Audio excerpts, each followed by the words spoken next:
Alors, Shana Tova, Tiskou les Shanim Rapot, Neimot Vetovot, qui pour s'est bien passé. Alors, on commence par les bonnes nouvelles. Donc, il n'y a pas cours mardi prochain, il n'y a pas cours mardi d'après. C'est quoi les mauvaises? Non. Mardi prochain, c'est Sukkot. Et mardi d'après, c'est mes vacances. J'ai une famille, accessoirement, donc je vais rester un petit peu avec eux. Donc on est à la veille de Sukkot, c'est normal qu'on s'intéresse à la préparation de cette fête. Comme d'habitude, le cours est enregistré, les gens qui le veulent, qui sont déjà inscrits sur la liste, ils le recevront, présent Hachem par email, comme d'habitude. Alors c'est vrai que cette fête elle s'appelle Sukkot. On dit Sukkot Hachem Sukkah, à cause de la Sukkah, que cette notion de Sukkah, on appelle vulgairement la fête des cabanes, le fait de s'asseoir dans une Sukkah. Maintenant, on sait aussi que c'est à ce moment-là que la Torah a ordonné la mitzvah de l'Ulav. Donc on va prendre l'Arba Minim, les 4 sortes, d'accord, le Etrog, les Hadassim, les Haravot et le Lulav, et on va les remuer. Minatora, c'est une mitzvah, d'accord, de l'acheter et ensuite de le remuer pendant le Hallel. Donc ces deux mitzvot-là, elles viennent au même moment, donc il faudra comprendre pourquoi est-ce qu'elles viennent au même moment. Ensuite, pourquoi quelle est un peu la symbolique de cette mitzvah-là? Pourquoi est-ce que la fête de Sukkot, elle vient juste après Kippour? Parce qu'en fait, on va rester 8 jours dans des cabanes qui sont fragiles, donc il aurait mieux fallu les faire au printemps. Surtout qu'elle s'appelle Chag HaAsif, la fête des récoltes, d'accord? Et que la Torah a dit que justement avec le fruit des récoltes, alors on fait la Sukkah. Et le principal de la Sukkah, c'est quoi? C'est le feuillage. Donc normalement, on aurait dû le faire au printemps, quand on fait les récoltes. Avec ce qui reste des récoltes, on le met sur le toit et ça fait la Sukkah. Non, la Torah a dit qu'il faut le faire juste après Kippour, donc il faudra comprendre pourquoi à ce moment-là. Après aussi, pourquoi spécialement dans la fête de Sukkot, c'est marqué Vesa Marta Bechagecha, tu te réjouiras dans la fête. On sait que chaque fête, il y a une mitzvah de Simcha. Shabbat, il y a une mitzvah de Oneg, c'est-à-dire il y a une mitzvah de délice, de prendre du plaisir à faire Shabbat. Par contre, dans la fête, dans les Chagim, il y a Simcha, il y a la joie. Donc c'est pas le même principe, la joie et le Oneg, le plaisir. Et ici, spécialement dans la fête de Sukkot, la Torah a dit Vesa Marta Bechagecha, tu te réjouiras dans la fête. Donc qu'est-ce qu'il y a de particulier par rapport aux autres fêtes qui sont Pesach et Shavuot? Alors pour comprendre ça, il y a un Sfat Emet incroyable, il dit comme ça. Ta'am Sukkot achar Yom Kippour. Le fait, la raison pour laquelle Sukkot tombe après Yom Kippour, qui a Baalei Tshuva en lahem makom. Parce que les Baalei Tshuva, ceux qui se sont repentis, ceux qui ont fait Tshuva, en lahem makom, ils n'ont pas d'endroit. Natan lahem makom, alors Akadosh Baruch Hu, il leur a donné un endroit. Ve'u Asuka, et c'est la Sukkah. C'est la Sukkah, c'est quoi? C'est l'endroit pour les Bnei Israël qui ont fait Teshuvah à Kippour. Il dit pourquoi? Ki Bnei Israël et Ma'ata Baalei Teshuvah, parce que les Bnei Israël, maintenant, ils sont Baalei Teshuvah, ils viennent de faire Teshuvah, voilà, on vient de passer Kippour. On a fait une bonne Teshuvah. Il dit Ve'yoshvim betzilo shel makom, et ils vont s'asseoir à l'ombre du makom. Parce que là, on sait que Sukkah, le nom Sukkah, il est al shem skar. Ouais, le mot Sukkah, la racine c'est quoi? C'est skar. Et skar c'est quoi? C'est ce qui recouvre, c'est le toit. C'est que le principal dans la cacheroute de la Sukkah, on peut faire une Sukkah en acier, on peut faire une Sukkah en béton, mais le principal c'est le toit. Et le toit c'est quoi? C'est le srar. Et le srar c'est quoi? C'est ce qui est mesacher. C'est ce qui recouvre. Maintenant, donc en fait, c'est quoi la cacheroute de la Sukkah? C'est l'ombre qui est produite par le feuillage. C'est pour ça que pour qu'elle soit cachère, il faut si la table ruba michamata, il faut que l'ombre soit plus épaisse que la luminosité. C'est-à-dire qu'ici, il fait trop clair dans une Sukkah, c'est pas cachère. Maintenant, pourquoi? Parce que tu dois sentir l'ombre. Ça s'appelle tsilo, c'est l'ombre de la Sukkah. Alors, encore une fois, le principal de la Sukkah, c'est le toit.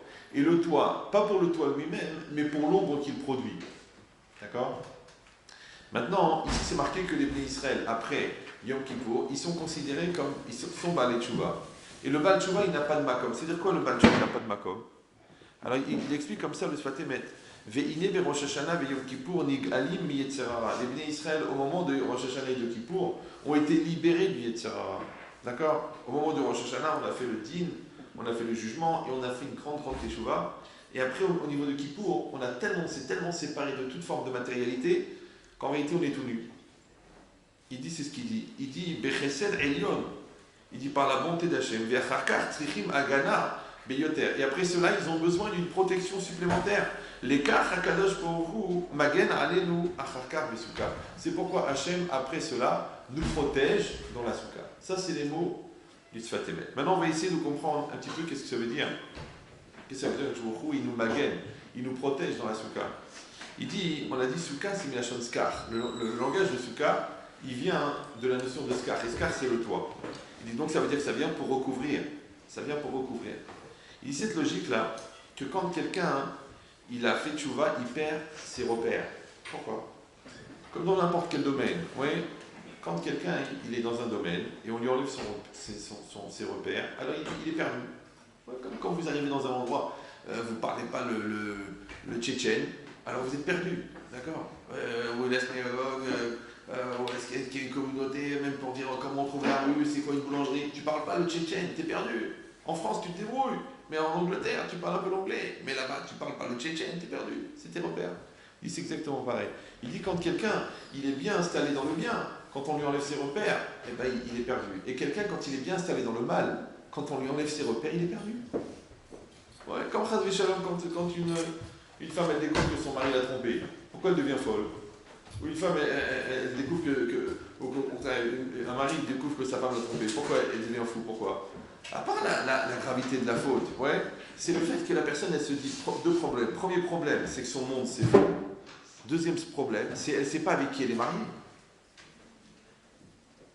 C'est pas une histoire genre qui a duré un soir dans un bar, le gars il a vu un coup et il était à Montpellier et puis bon, il a mal tourné sur une soirée. Ça fait 3 ans que ça dure.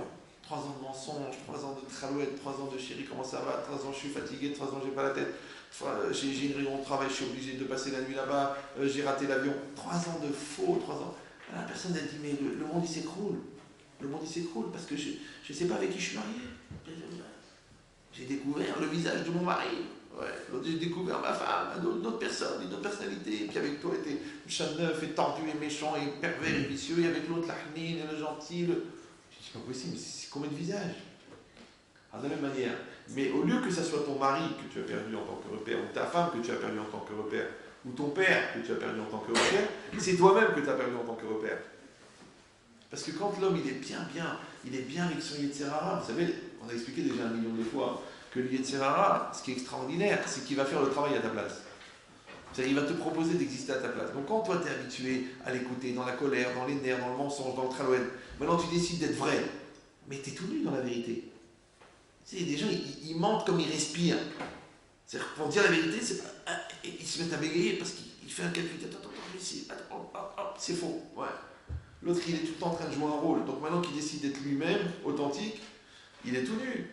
C'est connu quand les voyous, quand on les attrape, les petits chefs de bande comme ça, qui font les petits frimeurs, les petits trucs et qui crachent sur la police et tout, qu'est-ce qu'on fait? On les sort de la bande, d'accord? On les amène tout seuls au commissariat et on les met tout nus. Bon, aujourd'hui, c'est plus possible. Mais à l'époque, on les mettait tout nus dans le couloir. J'ai parlé avec un policier. Il m'a dit, tu prends le gars, tu lui enlèves son jean, ouais, tu laisses en slip, tu lui enlèves son blouson en cuir, ouais, tu lui enlèves sa matraque, tu lui enlèves son couteau, et tu le mets dans le couloir, et tu le laisses tout l'après-midi. Et tout le monde passe à côté de lui, excusez-moi, pardon. Le gars, il est comme ça, tout nu. Et bien, le petit caïd, il devient un petit khalagid. Alors tu lui dis alors, Fernand, c'est bien ton prénom, Fernand. Oh, ben ça va, Charlie, tu t'appelles Fernand. Donc, Fernand de la chair, c'est toi qui voles les motos, c'est toi qui dis la drogue. La sonnerie s'est calmée. Pourquoi? Parce que tu l'as mis à nu, tu lui as enlevé ses repères. C'est exactement pareil. Pourquoi? Parce que comme les Bnei Israël ont fait teshuva, et qu'ils étaient bien, entre guillemets, dans leur repère de faute, alors maintenant qu'ils sont mis à nu devant Hachem, alors ils sont déballés de teshuva. Et ils sont tout nus. Donc ils n'ont plus de makom. Pourquoi? On a déjà expliqué à peu près 254 fois cette notion, mais il faut la redire dans l'espoir que celui qui vous l'enseigne un jour, si Dieu veut, il va la comprendre. C'est que le mot makom en hébreu, il veut dire lieu. Ouais. Mais il vient du mot mekayem. Et mekayem, c'est quoi? C'est ce qui fait exister. Donc, sortez un petit peu de la dimension étriquée du dictionnaire qui va vous dire que makom, ça veut dire lieu, et essayez de rentrer dans cette sphère intellectuellement élevée que makom, ça vient de mekayem. Et mekayem, en hébreu, ça veut dire ce qui existe et ce qui rend possible. D'accord? Maintenant, si on dit que Makom, ça ne veut pas dire le lieu, mais ça veut dire ce qui rend possible. Donc ça veut dire que le Makom, c'est ce qui rend possible la chose. Ça va? Par exemple, quand à l'intérieur de moi-même, par exemple, quand j'aime quelqu'un, pourquoi j'aime quelqu'un? Pourquoi? Je l'aime parce que je l'aime. Mais les pommes aussi, tu les aimes, mais tu as vu dans quel état tu les mets. Dès que tu atteins l'autre oignon, tu te sépares d'elle. Tu as pris le meilleur. Ça ne s'appelle pas aimer, ça s'appelle consommer, ça. C'est quoi aimer? Aimer, c'est investir. Maintenant, pour que moi, je puisse donner à l'autre, et pourquoi je dois donner à l'autre? Parce que je dois donner de moi-même pour créer pour l'autre un espace en moi. C'est que tant que l'autre est devant moi, ça s'appelle de la consommation. Mais quand la personne, elle est en moi, parce que j'ai sacrifié pour cette personne un espace pour elle, en moi ou pour lui, donc ça s'appelle que la personne, elle a un endroit. Ça va? C'est facile à comprendre? Oui? Donc maintenant, c'est pour ça qu'on ne peut pas trouver d'amour s'il n'y a pas de dépassement de l'égoïsme ou de l'orgueil. Parce que l'orgueil et l'égoïsme, comme on l'a expliqué 1 million de fois, c'est la dignité des nuls. Donc celui qui va être modeste, c'est simplement celui qui va être à sa place. Ou celui qui va donner à l'autre sa place. Pas la sienne, la place de l'autre. Maintenant, pour que l'autre existe dans ma sphère à moi, il faut que je fasse de la place dans ma sphère. Donc je ne peux pas être égoïste et généreux. Donc je ne peux pas être égoïste et amoureux. Parce que si je suis égoïste et amoureux, ça s'appelle de la consommation, et l'autre devient l'objet du désir. Et si je suis égoïste et généreux, ça s'appelle du partage, et donc ça veut dire qu'il y a un peu de sacrifice. Et voilà, vous avez compris toute la vie. Donc maintenant cet endroit que j'ai créé en moi pour que ce couple existe s'appelle le Makom. Donc le Makom ici, ça ne veut pas dire un lieu, ça veut dire ce qui rend possible. C'est la place que j'ai fait en moi pour toi qui a rendu possible que toi et moi ça existe. Ça va? Et comme maintenant je vous parle, vous m'écoutez. C'est gentil. Alors je ne dis pas forcément des choses que vous connaissez. Je ne vois pas parmi vous des gens qui ont fait une vingtaine d'années de yeshiva. Peut-être une dizaine. Oui. Donc maintenant, pour que vous compreniez ce que je dis, vous êtes en train de faire un espace mental dans votre esprit qu'on appelle la tolérance en français. Ouais. Vous dites, bon, j'essaye encore de comprendre son délire. Donc maintenant, cet espace que vous créez en vous, c'est ce qui rend possible la compréhension. Par contre, si vous êtes sur vos idées arrêtées, et si vous dites tout ce que je ne conçois pas est faux, et tout ce qui ne rentre pas dans ma logique linéaire est faux, donc vous ne comprenez rien, puisque vous ne comprenez que ce que vous comprenez. Maintenant, il faut prendre le pari d'accepter de ne pas comprendre, et dans cet espace-là, d'un seul coup, vous allez dire, tiens, j'ai compris. Et comme comprendre, ça s'écrit avec un M et que c'est comme prendre, donc il faut prendre à cœur pour comprendre, et quand vous prenez à cœur, vous faites pénétrer chez vous, et l'espace que vous avez créé chez vous pour comprendre fait que vous avez compris. Donc la compréhension, ce n'est pas une dimension intellectuelle, c'est une grave erreur qui a été développée d'ailleurs par un très grand joueur de poker qui s'appelait Descartes. C'est un truc incroyable. C'est pas grave. Oui. Ça s'appelle le discours de la méthode. Si vous l'avez lu aux toilettes, c'est l'occasion de jamais. Ça peut aider d'ailleurs. Mais c'est quoi l'idée? C'est que la personne, elle comprend qu'en fin de compte, la compréhension, c'est encore un espace que j'ai créé en moi. C'est-à-dire que le Makom, le lieu intellectuel que j'ai créé en moi, cet espace que j'ai fait, qu'on appelle l'écoute et la tolérance, il a rendu possible la compréhension. Donc Makom, ça veut dire ce qui rend possible. C'est ce qui est Mekayem. Ça va? Ça va, oui, non? Il y a déjà un cours entier sur ça, je ne vais pas vous le refaire ce soir. Mais on a besoin de cet élément-là. Donc quand on dit que Baal Tshuva, il dit le Sfatemet, à Baal Tshuva en lo Makom, il n'a pas de Makom. Et on a dit que Makom, c'est quoi? C'est ce qui rend possible. Or, à l'époque, chez quelqu'un qui n'est pas en maîtrise de lui-même, qu'est-ce qui rend possible chez lui? Chez un rachat, c'est quoi qui rend possible? C'est l'Yetzirara. Alors, je vous ai dit que l'Yetzirara, c'est le tapis roulant de la vie. Oui, parce que qu'est-ce que c'est l'Yetzirara? Laisse-toi aller, d'accord? Je vais faire à ta place. Donc tu vas passer ta vie à faire des choses que tu ne veux pas faire, ou que tu penses que tu n'aurais pas dû faire, ou que tu penses que c'est pas bien de les faire, ou que même si tu les kiffes quand tu les fais, après tu regrettes de les avoir fait. Ça va? Donc comme tu t'es habitué à vivre sur un tapis roulant, comme tu t'es habitué à prendre l'escalator, le jour où tu dis maintenant je ne mens plus, je m'assume, je prends des décisions, je ne vis plus selon des impulsions et selon le regard des autres, eh ben tu n'as plus de repère. Comprenez ou non? C'est comme quelqu'un, l'handicapé, il n'a plus de jambes, il n'a plus de bras. Alors on lui met un squelette électrique, là, le gars, et puis tac, tac, il arrive à marcher, il arrive à courir. D'accord? Mais il y a un tricheur, qu'est-ce qu'il a fait? Il a des bras et des jambes, mais il a mis un squelette électrique. Donc maintenant il soulève 800 kg, il court à 80 km/h, tac! Le jour où on lui enlève le squelette électrique, il dit, ah, j'arrive pas à courir. Elle est lourde la valise. Et bien c'est pareil. Celui qui est habitué à écouter Yetzirara, le jour où on lui dit maintenant c'est toi qui assumes, il a du mal. Ça ne peut pas payer le loyer des enfants quand ils ont 34 ans. Parce qu'à 35 ans, ils t'attaquent en justice pour non-assistance à personne en danger. Alors que si tu lui as dit, écoute mon fils, tu veux aller faire ses études, moi j'ai pas d'argent. Donc tu vas à la fac le jour et la nuit tu travailles. Tu fais des cours de maths, tu fais des babysitters, tu répares des voitures, tu travailles, tu répares des ordinateurs. Le gars il va y aller, hein, il va y aller. Alors que toi tu lui dis, oh, shalom, mon fils, tu as le stress de rentrer en dentaire à Paris, va en Espagne, 18 000 € par an, fais ton kiff. Bon, il n'y a pas de cache-route, il n'y a rien, c'est pas grave, d'accord? Et tu as besoin de cours particuliers. Tiens, comment tu vas faire sans une voiture?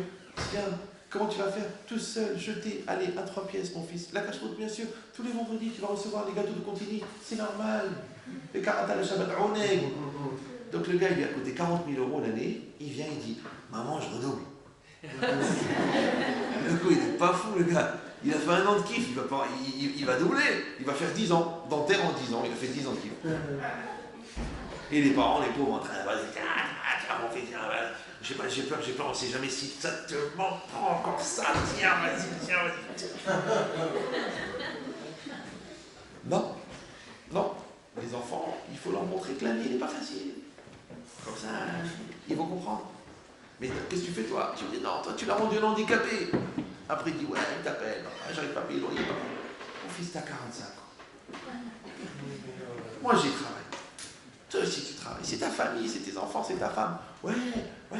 Alors tu laisses tomber, tu m'assumes pas. C'est ton responsabilité de père, de mère. Et ta soeur, et ma soeur. Exactement pareil. Le Yetzirara, il fabrique des handicapés mentaux. Ouais, il fabrique des handicapés de la colère, des handicapés des nerfs, des handicapés de la lourdeur, des handicapés de la flemme. Il les habitue. C'est comme le loto, le casino. Le casino, toujours la première fois tu gagnes. Et après tu fais exploser et tu espères te refaire. Mais c'est pas ta fortune qu'il faut refaire, c'est toi qui la refaire. Le dealer, la première dose, il te la donne gratuite, c'est normal. C'est normal. Ouais, avec la feuille, c'était difficile. Avec la Goya, c'était facile. C'est l'escalator. Alors vas-y, va construire maintenant avec la feuille. Elle est exigeante, elle est truc, elle est dure, elle est typée, et l'autre, Christine, gentille, j'ai douce. Moïse, je te repasse ton télécatage. Moïse, c'est bientôt Shabbat. Fais vite. Et la feuille, j'en ai à foutre de ton Shabbat. C'est dur. Il y a des tentations des fois qui sont difficiles. C'est compliqué. Pourquoi? Parce que ça, c'est l'escalator. Et ça, c'est l'escalier. Donc maintenant, qu'est-ce qui s'est passé? Quelqu'un qui est bien dans l'erreur et qui est bien pris en charge par les Yetzirara et que son makom, c'est-à-dire ceux qui le faisaient bouger, ceux qui le faisaient exister, ceux qui le faisaient réaliser, c'est le Yetzirara. Donc quand il fait Teshuvah, il a renoncé à tout ça. Vous suivez ou non? Donc Enlo Makom, il n'a pas de repère, il n'a pas d'endroit. Alors Akadosh Baruch Hu, il a dit, puisque toi tu as renoncé à tous tes repères, alors moi je vais te donner des repères. Moi. Et c'est quoi le repère? Viens dans la souka. Ça va? Si c'est comme ça, ça veut dire quoi? Ça veut dire que, et ça c'est difficile, parce que Makom, ça veut dire quoi Makom? Quand tu dis un lieu, un endroit, ça veut dire que c'est quelque chose qui est kavua, quelque chose qui est solide. Ouais.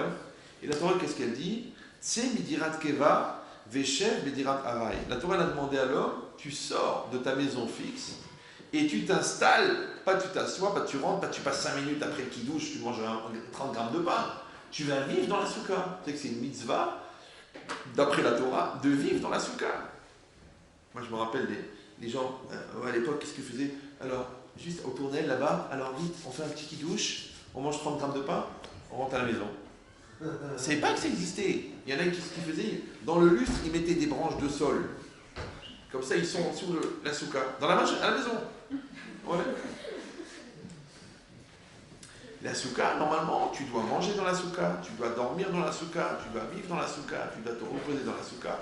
Même une petite sieste, tu l'as fait dans la souka, tu étudies la Torah dans la souka, tu reçois ta famille dans la souka, tu vis dans la souka. La Torah, elle veut que tu sortes pendant 7 jours de chez toi. Tu te dis, en fait, écoutez, j'habite à Neuilly, j'ai 8000 mètres carrés, enfin, c'est inintéressant, c'était pas possible. Je ne vais pas aller dans une cabane alors que j'ai 17 000 € de remboursement mensuel pour un crédit. À la limite, c'est idiot, c'est incohérent. J'essaie de prendre un peu l'accent, j'ai eu du mal. Oui. Mais c'est quoi l'idée? C'est que, en fait, la Torah, maintenant, elle veut que tu sortes de ta maison fixe et que tu rentres dans une maison Araï. La souka, elle s'appelle Dirat Araï. C'est quoi Araï en hébreu? C'est pas un tramway. Araï, c'est quoi? C'est quoi? C'est éphémère. D'accord? Alors, il y a plusieurs lectures. Pourquoi la souka, elle est éphémère? Soit parce qu'elle est éphémère, parce qu'elle ne dure que 7 jours. C'est une cabane qui va durer 7 jours. Ouais. Alors, c'est pour ça qu'il y a une discussion, dans la Gemara sur la fabrication de la souka. Si on fait une fabrique, est-ce que la souka, elle doit durer 7 jours ou est-ce qu'elle doit être fabriquée pour durer 7 jours? C'est que normalement, elle doit être d'une fragilité qui fait qu'au bout de 7 jours, elle tombe. Ou non, tu peux la faire en acier. Mais ce qui compte, c'est quoi? C'est que elle est araï parce qu'elle est éphémère dans le temps. On a décidé que ça durera 7 jours. C'est tout. Ouais. Donc la Torah, elle a demandé, elle a dit 7 jours. Donc est-ce que c'est éphémère dans le temps ou est-ce que c'est éphémère dans la construction? Ça s'appelle araï. Maintenant, ce qui est bizarre, quand on dit que c'est dans le temps, c'est quoi 7 jours? C'est qu'Hachem, il a créé le monde en 7 jours. Parce qu'il y a 6 jours de la création et un jour, le Shabbat, où il a aussi créé des choses. Il a créé le repos. Ouais. Donc le Shabbat, en vérité, fait partie de la création. Donc 7 jours, en fait, 7 jours, c'est un format. C'est un format. 7 jours de la création, 7 jours de deuil, quand tu es en deuil, 7 jours, la femme, elle est impure, d'accord? 7 jours, quand quelqu'un il a touché un mort, il est impur pendant 7 jours. Pourquoi? Parce que comme il a fallu 7 jours pour mettre en place la vie, donc, et que l'impureté, c'est quoi? C'est l'état d'être de la non-vie, d'accord? Pourquoi la femme, quand elle est nida, elle est impure pendant 7 jours? C'est pas qu'elle est impure, la pauvre, elle n'a rien fait. C'est que ce sang-là, il contenait la vie. C'est-à-dire qu'il était potentiellement fécondable. Ouais. Quand il s'en va, c'est parce qu'en fait, il a perdu sa capacité à féconder. Donc il part. Et ce sang-là, il est mort. Alors la Gemara, elle dit que c'est le sang qui rend impure la femme. C'est pas que la femme elle est impure, ça va pas la tête, non? Ouais. Maintenant, si moi je touche un mort, je deviens impur. Alors ce sang-là, il rend la femme impure. Maintenant, comme elle contenait la vie potentielle et que cette vie l'a quittée en mourant, donc maintenant elle a été touchée par la mort, donc il faut qu'elle fasse 7 jours. Et c'est quoi 7 jours? C'est le temps qu'il faut pour remettre en place la vie. C'est pareil. Quelqu'un il est en deuil, donc il a perdu un vivant, donc maintenant il y a la mort, donc il faut 7 jours de deuil, d'accord, pour avoir à nouveau un contact avec la vie.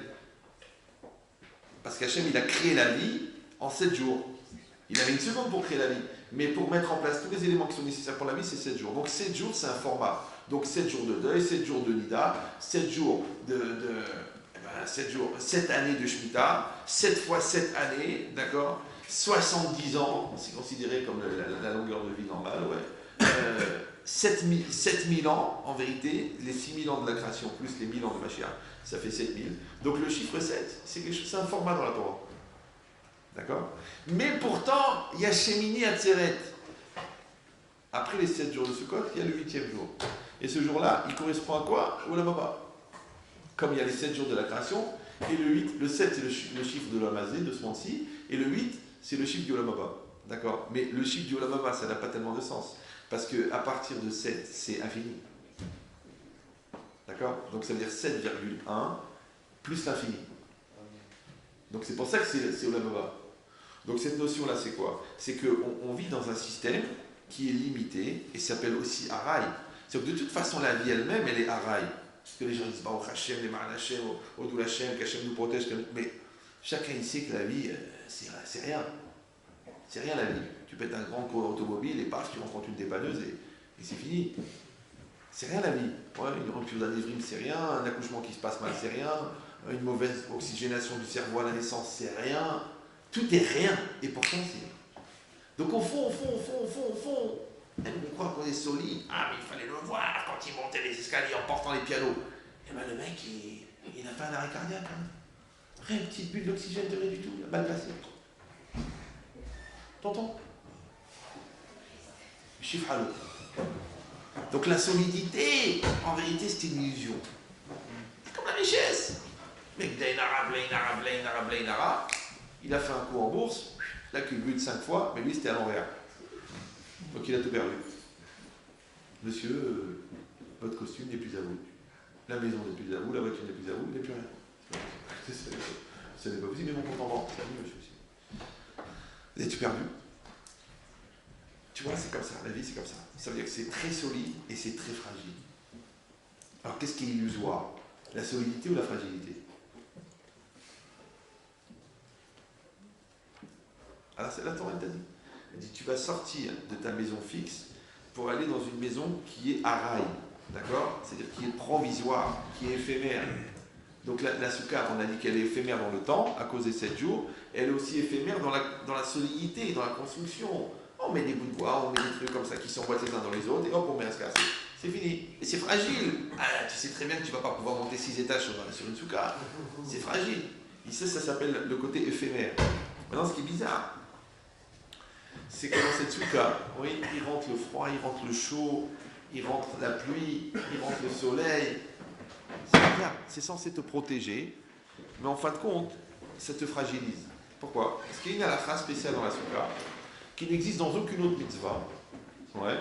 C'est que mitztaher be mitzvah patour.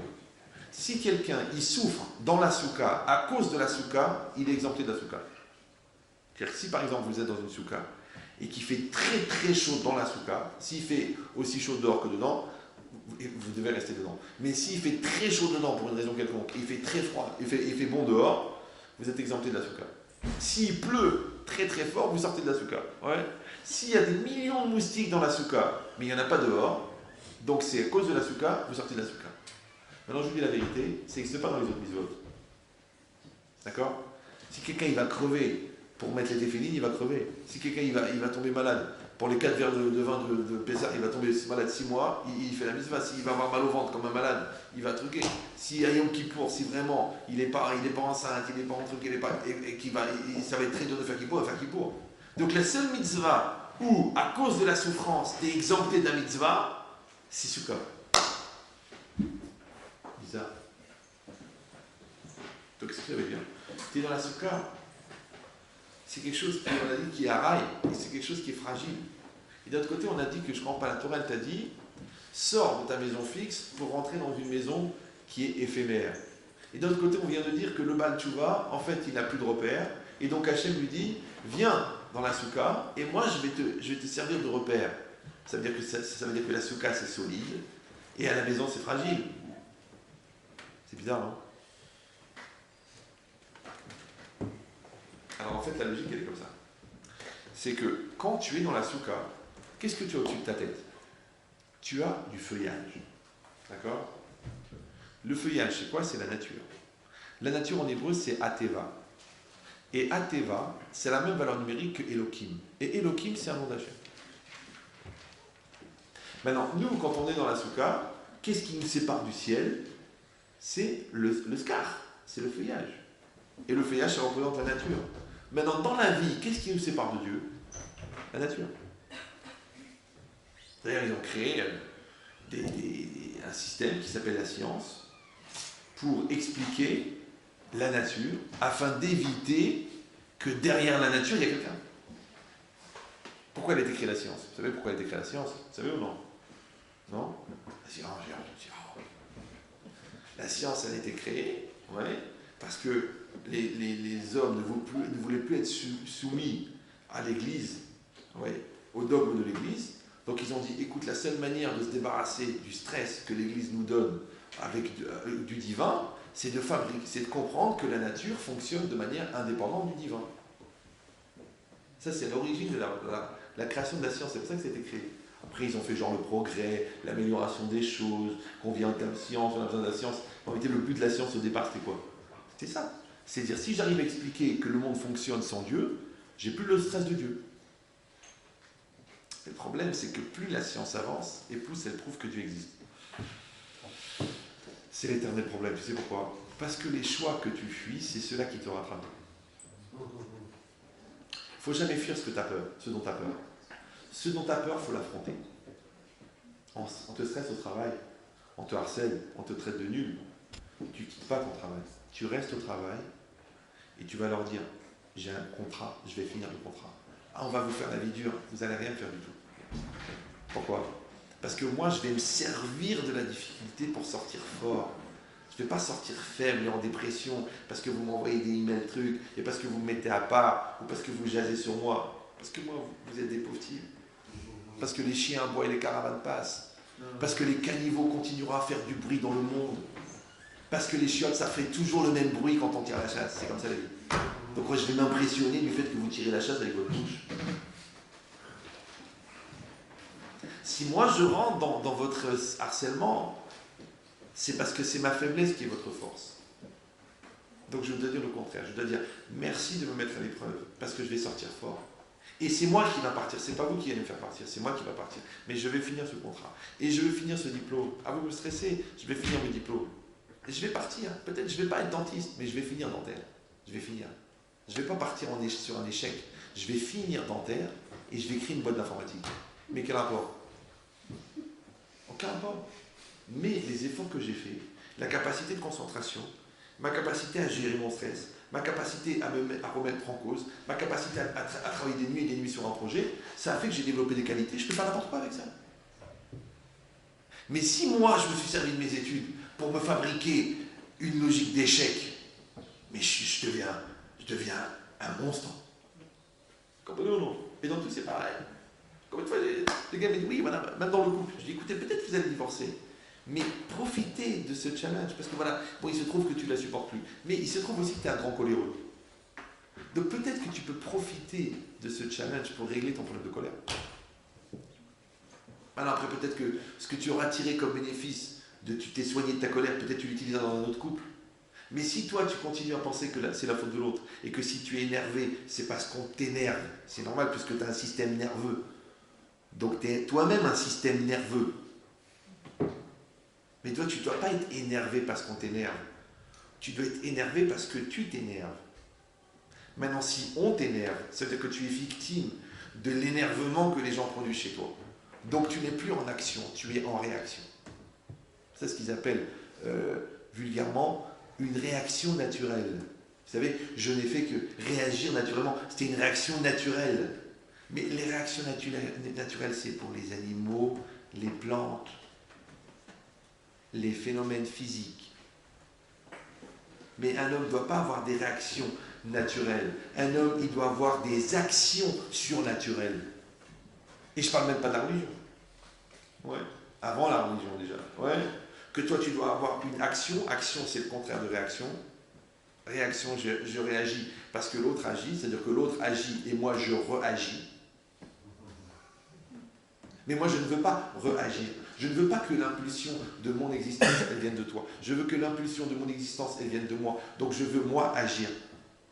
Ça va? Et je ne veux pas que ça soit naturel, parce que naturel, ça veut dire que ça vient de ma partie naturelle à moi, de mon côté animal. Moi, je ne veux pas que ça soit naturel. Je veux que ce soit surnaturel. Donc, je vais avoir une sérénité au-delà de la nature. Et je vais avoir une honnêteté au-delà de la nature. Et je vais avoir une maîtrise de mes pulsions animales au-delà de la nature. Parce que je ne suis pas un animal. Je ne descends pas du singe. Non. Je suis créé après la nature. Après qu'Hachem a créé toute la nature, il a créé l'homme. Et l'homme, il est fait à l'image d'Hachem. Il n'est pas fait à l'image du singe. Donc c'est pas la peine d'aller aux zoo pour visiter ta famille, ça sert à rien. Tu donnes des cacahuètes en espérant une certaine reconnaissance qui te dira, un jour il va se mettre à parler, il va dire, enfin, vous reconnaissez, vous venez de nous. Non, tu n'es pas un singe, même si tu n'as pas exactement compris dans quelle branche tu travailles. Non, tu vois, tu es une personne. Une personne, c'est un homme. Un homme, c'est une neshama. Une neshama, c'est une partie de Dieu. Tu n'es pas un animal. Maintenant, c'est vrai que tu as un corps et que le corps, il a une certaine autonomie. Mais après, tu dois décider qui c'est qui réagit en toi. Est-ce que c'est l'animal qui est en toi ou est-ce que c'est l'homme qui est en toi? Alors, quand la Torah t'a donné des obligations de attention à ce que tu manges, attention à ce que tu dis, attention à ce que tu fais, attention à ce que tu regardes, attention à ce que tu écoutes, ça veut dire que la Torah, elle t'a dit apprends à maîtriser l'animal. Mais si tu dis mais laisse l'animal s'exprimer, Suis ton instinct, aboie dès le matin. Sois un chien libre. Fais une thérapie. Tu dis, mais je veux pas être un chien libre. Je ne veux pas. Je veux être un chien frustré et un homme libre. La preuve, c'est que pour être libre, ils sont obligés de prendre des... Comment ça se fait? Si tu es tellement libre, pourquoi tu as envie de draguer? Pourquoi tu bois 6 verres et l'autre elle boit 4 verres? Tu vas la voir, vous êtes magnifique, vous êtes extraordinaire, vous êtes la femme de ma vie, c'est à vous que j'ai envie de construire, vas-y, va draguer. Oh non, oh non. Alors je bois 9 verres, lui elle boit 6 verres, alors tu sais que t'es mignon. Ah, toi aussi t'es mignon. Tu veux qu'on fasse des trucs tous les deux. 2 ivrognes dans la ruelle. Quelle histoire d'amour. Ça valait le coup de lire tous ces romans. Non, parce que tu n'assumes pas. Elle te plaît, va lui parler. Vas-y. Tu veux ce boulot, vas-y. Mais il ne veut pas me recevoir. Ben monte par la fenêtre. Vas-y, fais 5000 prospectus mêlés dans toute la France comme quoi tu veux ce boulot. Il va dire, mais vous êtes un fou. Il dit, ouais, je suis un fou. Je veux un fou. Je veux travailler avec un fou. Venez chez moi. Toi, tu dis non, mais écoutez, j'ai envoyé ma lettre, écoute, j'ai reçu encore un refus. D'ailleurs, elle n'était même pas ouverte, c'était tamponné dessus. Le poste n'est plus à pourvoir. Mais comment il n'est pas à pourvoir? Je veux ton poste à toi, comment il n'est pas à pourvoir? C'est ça le problème. Et ça, c'est marqué ici. Il dit que toi, en fin de compte, vous avez compris, tu vas être soumis à la nature. Mais pas que la nature à l'extérieur, c'est aussi la nature à l'intérieur.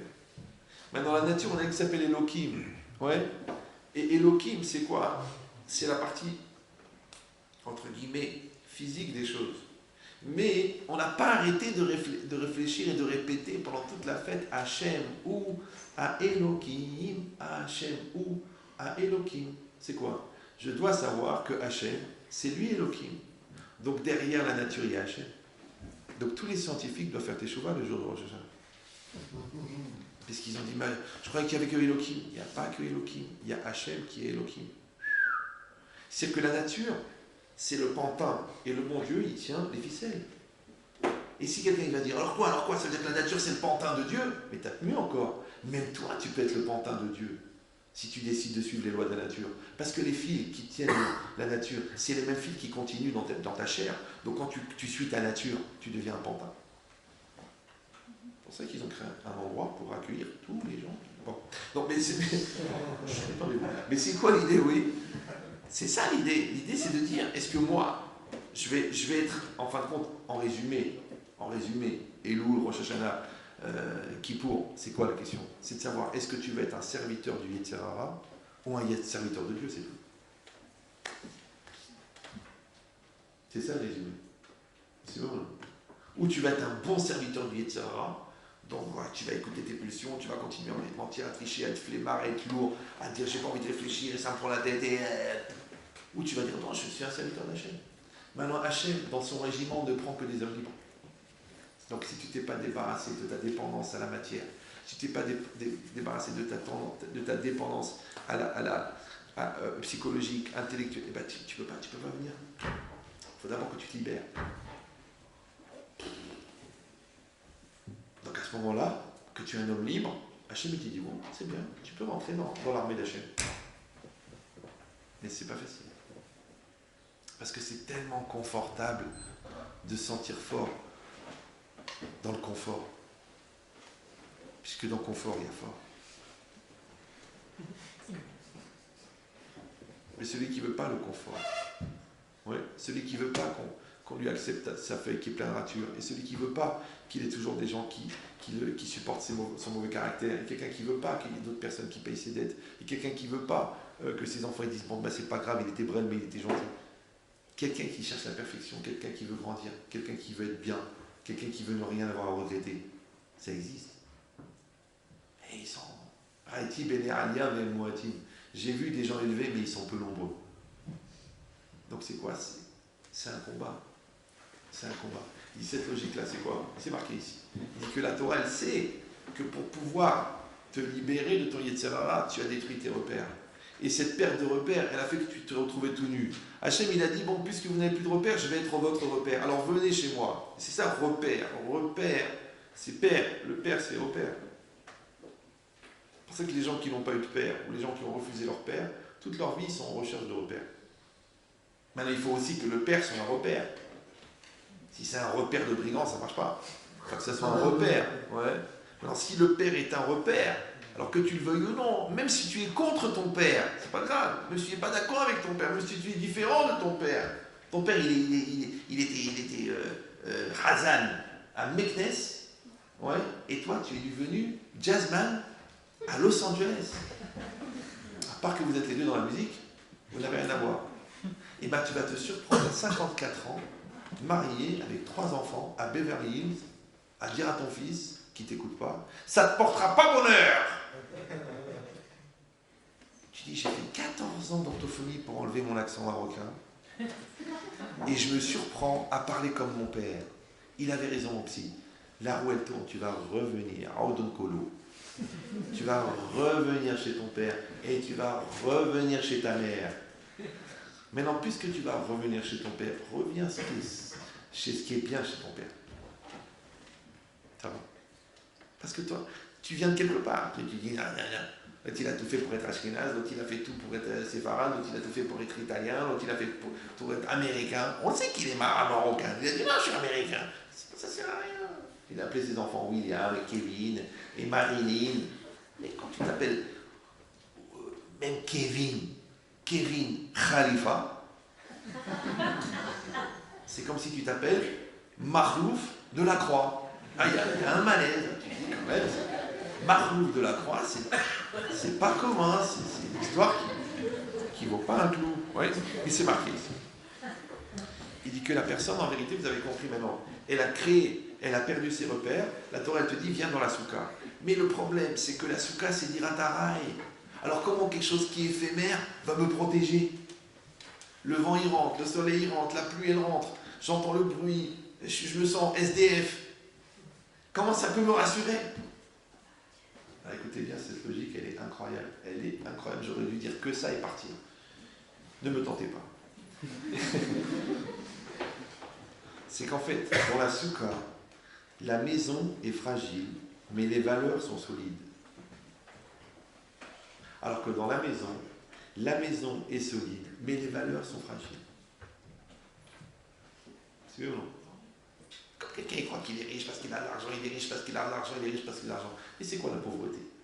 La pauvreté, c'est d'être tout le temps en attente de quelque chose. Et c'est quoi la richesse? C'est d'avoir la satisfaction de ce que tu as. Maintenant, si tu prends 3,5 milliards par an d'euros, mais qui te demande 262 millions pour faire un deal à Natania, tu es pauvre parce que tu ne dors pas de la nuit puisque tu te manques des 160 millions. L'autre, il lui manque 30 euros pour payer son loyer et il ne dort pas de la nuit. Toi, il te manque 260 millions d'euros pour finir le deal et tu ne dors pas de la nuit. Vous êtes pauvres les deux. Et l'autre, très cher. Il est bien. Il a ses 1867 euros, il paye son loyer, il paye sa voiture, il marie ses enfants, il est bien. Il n'a jamais volé personne, il n'a jamais triché, tout l'argent il est à lui, il a gagné son travail, il a des enfants honnêtes, tout est bien, tout est sérieux. L'autre il a de quoi payer des thérapies, l'autre il a de quoi payer la désintoxication de la drogue, et l'autre il a de quoi payer un traitement pour qu'il accepte enfin qu'il est un garçon et pas une fille. Il a de quoi payer. Mais l'autre il n'a pas besoin de payer, parce qu'il n'a pas le problème, donc il n'a rien à payer. C'est vrai ou non? À quoi ça sert d'avoir les moyens de payer ses erreurs, puisqu'il a l'erreur? Donc si la richesse, c'est d'avoir un correcteur, c'est d'avoir du Tipex, c'est ça la richesse. C'est de quoi mettre, c'est du Tipex sur tes erreurs. Mais moi, tu sais ce que j'ai fait, moi? Moi, j'ai appris l'orthographe. Et je ne mets pas de Tipex. Parce que je ne fais pas de faute dans la dictée de la vie. Alors que toi, ta vie, elle est pleine de Tipex. Parce qu'elle est pleine de ratures.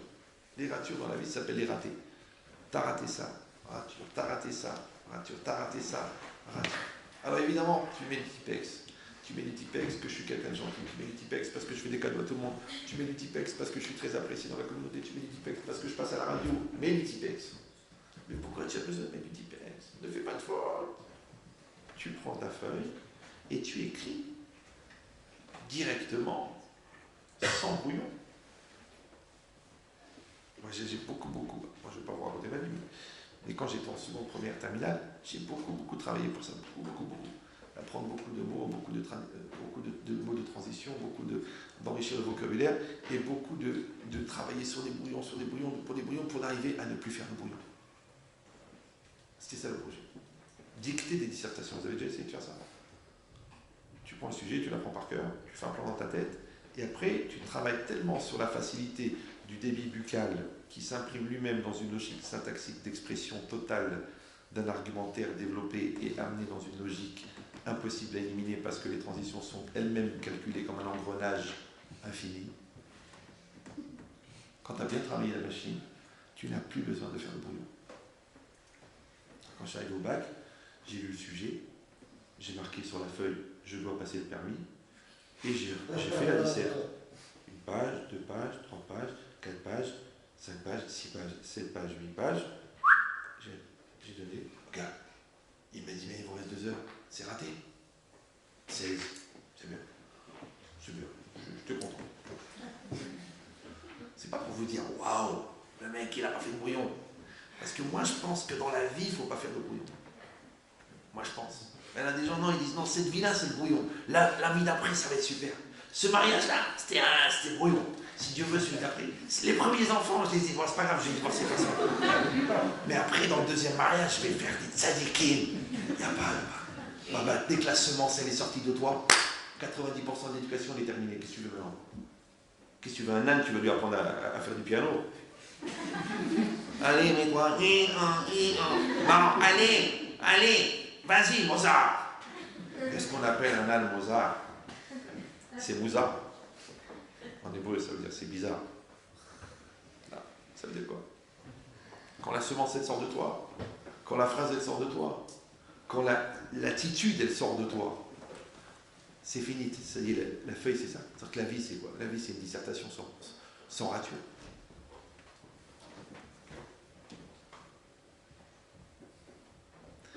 Je sais que c'est beaucoup, les gens disent... une fois, une psychologue, elle m'a dit, arrêtez, j'ai essayé de dire c'est normal, arrêtez. Votre normalité, c'est pas du normal. Ce que vous appelez normal, c'est pas normal. Les gens, ils viennent se choisir chez moi pour essayer de trouver normal ce que vous ne trouvez pas normal. Et moi, je dis, non, ça c'est normal. Ça c'est normal. C'est normal d'être bien, c'est normal d'être fort, c'est normal d'être heureux, c'est normal d'être épanoui, c'est normal de ne pas se prendre la tête pour des lourdeurs, c'est normal. Et je veux dire mieux encore, vous me prenez pas mal. Vous êtes bien là? Ça va? Moi, je crois que la vie, elle commence après cette normalité. Elle commence après. Alors que les gens, pour eux, c'est déjà si j'arrive à être normal. Alors, ne le prenez pas mal, hein. Mais je pense, en toute honnêteté, par rapport à ce que j'ai un petit peu compris des hommes et de la Torah, je pense que d'être normal, c'est normal. Ça va? C'est d'être mieux que normal qui est bien. Ce qu'on appelle en français tzaddik. Mais d'être normal, c'est normal. Vous prêtez une voiture à quelqu'un, il ne vous la casse pas, vous dites Hazak, je ne sais pas si. Vous prêtez de l'argent à quelqu'un, il vous rend l'argent. Vous lui dites Odou la chaîne. Votre mari ne vous trompe pas pendant 10 ans, mais vous faites le halal pour moi. Tu connais les statistiques, tu sais ce qui se passe dans le monde. C'est extraordinaire. Donc ça veut dire quoi? Ça veut dire qu'il faut avoir cette ambition-là. Mais encore une fois, le problème, c'est quoi? C'est que les Yetzirah, en grand fabricateur d'handicapés mentaux, il nous rend dépendants, il nous rend petits, il nous rend mesquines, il nous rend menteurs, il nous rend débiles, il nous rend Allah, il nous rend paresseux, il nous rend lourds. Après on dit oui, j'en ai marre, je veux changer, je veux faire tes chouvas, Fais tes chouvas, vas-y. Et là, t'es tout nu. Alors le bon Dieu, il dit viens. Il dit où je vais me réfugier? Dans une maison en béton, dans une maison en titane. Non, dans une cabane avec quelques branches. Je suis pas assuré. Je m'excuse. C'est comme si je suis SDF et le gars il me dit bah tu sais quoi, t'as pas où dormir? Ouais, alors viens dans une autre rue. Je suis du SDF. Tu veux que je mette? Ouais. Quand t'es SDF à Neuilly-sur-Seine, il t'envoie SDF à Villeneuve-Saint-Georges, écrit Gaza partout. Tu veux dormir là-bas, toi, avec ta kippa? Ouais.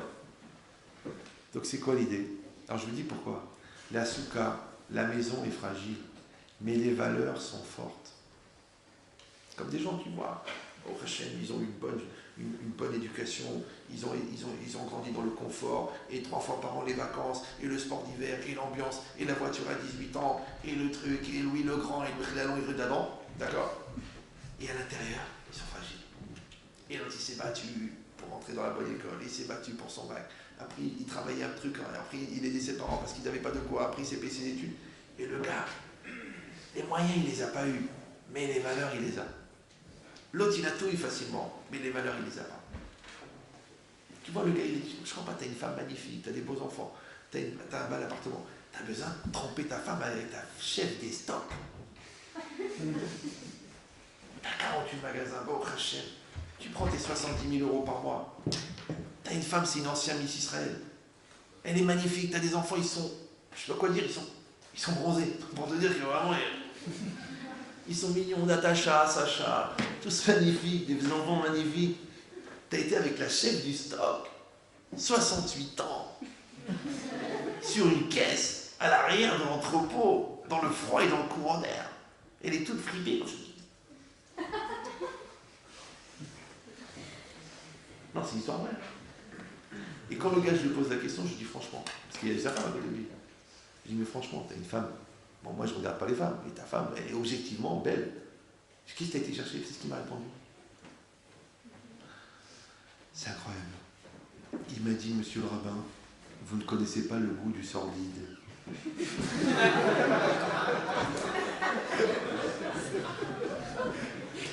ne sais pas si vous comprenez.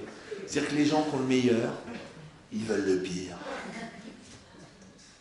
Ils veulent le pire, ils veulent les dégueulasses, ils vont se faire des trucs, ils vont se mettre des excréments, ils vont aller se mettre à plusieurs, ils vont violer, ils vont râler, ils vont organiser des trucs pervers.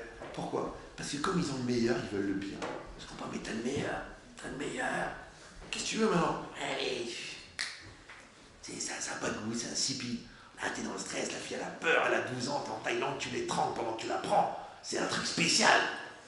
Tu payes pour ça? Oui, je paye la fille parce qu'après ils vont la tuer. Ah bon? Les gens ils font ça?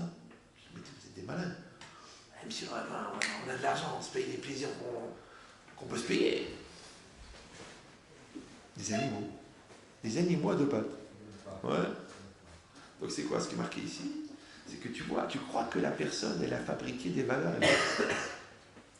Zéro. Que dalle. Rien. Ouais. Donc maintenant, en vérité, c'est quoi l'idée? C'est de se dire, quel genre de personne tu veux être? Et qu'est-ce qui va tracer ta vie? Et qu'est-ce qui va dicter tes choix? Et qu'est-ce qui va être ton squelette? C'est quoi qui va être ton squelette? Ta musculature et ton argent et ton bel appartement avenue Flandrin? Ou ta personne?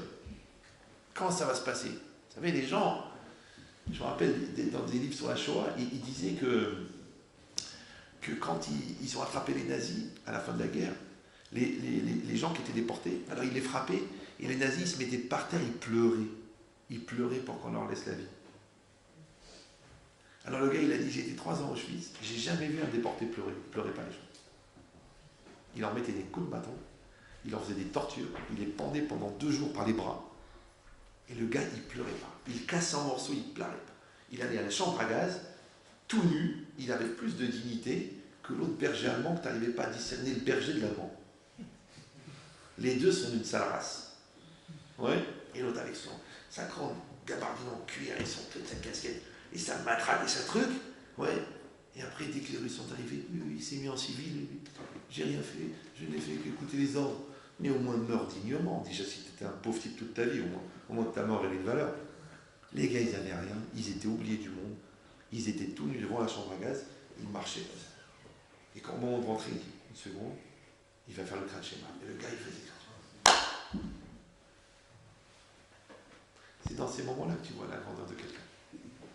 Quand l'autre, il a tout pris, tu dis rien, tu dis, ouais, mon argent. Ça s'appelle les valeurs. Maintenant, la Torah, elle ne va pas te donner des protections en titane. Elle va te donner des valeurs. Qu'est-ce que tu décides? Qu'est-ce que tu veux?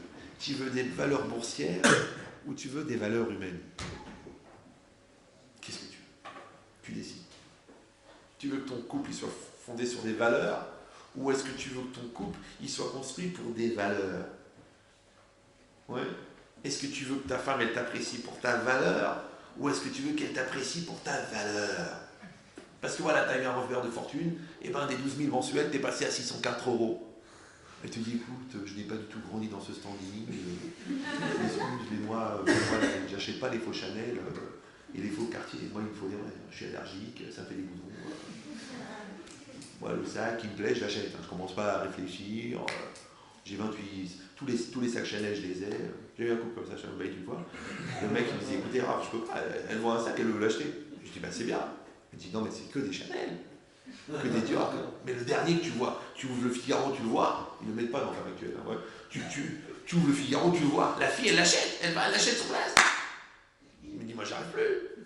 Et à ce moment-là, il ne fallait pas acheter quelqu'un dont la famille a la moitié des casinos de France. J'ai épousé une Hanina de Sarcelles. C'est bien. Toi, t'as voulu voir. Et elle te dit, mais moi, c'est mon standing. Donc, elle t'a épousé pour ta valeur.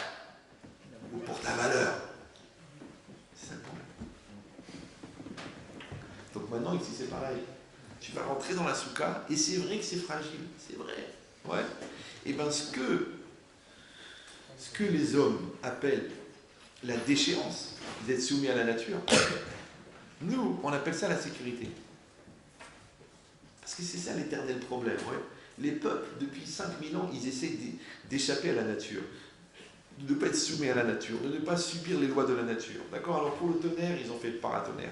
Pour la mer, ils ont fait la digue. Et pour la rivière, ils ont fait le barrage. Mais Hachem a de l'humour. Il a de l'humour. Il va inonder des zones qui ne sont pas inondables. Il va faire des sécheresses, des trucs, il va faire des virus. Tu te dis, mais il est beau là, mais est-ce qu'il est moche ailleurs? Ouais. Tu sais pas. Exprès. Et plus tu fais des trucs gigantesques pour te protéger, et plus il t'envoie des dangers microscopiques. Pourquoi? Parce que c'est lui le patron. C'est lui le patron. Tu réfléchis, tu décides. C'est qui le patron? Alors, tant que toi, tu veux absolument prouver que c'est toi le patron, alors lui, il se marre. Il rigole. T'es pas le patron. Tu vas utiliser une nature, mais tu vas surtout subir une nature. Et la nature, c'est quoi? C'est le bâton d'Hachem. Maintenant, la Torah, elle te dit, arrange-toi avec le bon Dieu. Tu dis, non, je m'arrange avec la nature. La nature est intransigeante. Essaye de sauter d'un avion, tu vas voir qu'en bas, on voit sur ton visage que tu as compris que la nature est intransigeante. On voit, tu es dispersé, tu es éclaté. C'est normal, parce que c'est pas possible. Alors c'est pareil, le feuillage, c'est Hachem, et nous, on est dans l'ombre du feuillage. C'est tout, c'est l'ombre. L'ombre. Vous savez ce que c'est? Oui. L'ombre, c'est ce qui apparaît quand vous faites un écran devant la lumière. Intéressant au niveau physique.